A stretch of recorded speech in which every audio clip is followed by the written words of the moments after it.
બોટાદના ગઢડાના જીવાદોરી સમાન રમાઘાટ ડેમ ઓવરફ્લો થયો છે। ઉપરવાસમાં ભારે વરસાદના કારણે રામઘાટ ડેમ ઓવરફ્લો થયો છે। ધોધમાર વરસાદ પડતા રસ્તા ઉપર ઠેર ઠેર પાણી ભરાયા છે। વાવણી લાયક વરસાદ થતા ખેડૂતોમાં ખુશીનો માહોલ છવાયો છે। વધુ જાણકારી સાથે સંવાદદાતા ગજેન્દ્ર ખાચર ફોન લાઈન પર જોડાઈ ગયા છે। જી ગજેન્દ્ર, બોટાદમાં વરસાદની શું સ્થિતિ છે? જે ચોક્કસથી જો વાત કરવામાં આવે તો બોટાદ જિલ્લામાં સર્વાધિક મેઘમહેર જોવા મળે છે।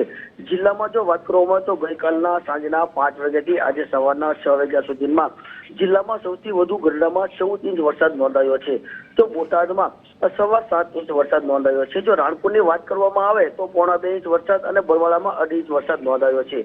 ગઢડાની જો વાત કરવામાં આવે તો ગઢડામાં ઘેલો નદી પર આવેલ રમાઘાટ ડેમ ઓવરફ્લો થયો છે। ગઢડા શહેર તાલુકામાં ધોધમાર વરસાદથી અનેક ગામોના રસ્તાઓ બંધ થયા છે।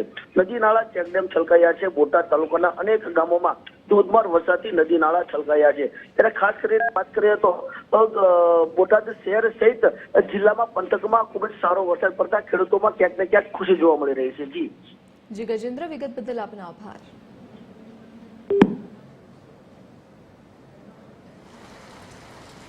બોટાદમાં ભારે વરસાદના કારણે ઠેર ઠેર રસ્તા પર પાણી ભરાયા હોય તેવા દ્રશ્યો જોવા મળી રહ્યા છે। ટીવી સ્ક્રીન પરના આ બોટાદના દ્રશ્યો જાણે કે રોડ પાણીમાં ગરકાવ થઈ ગયો હોય તેવા દ્રશ્યો સામે આવ્યા છે। વાહન ચાલકોને ભારે હાલાકી ભોગવવી પડી રહી છે।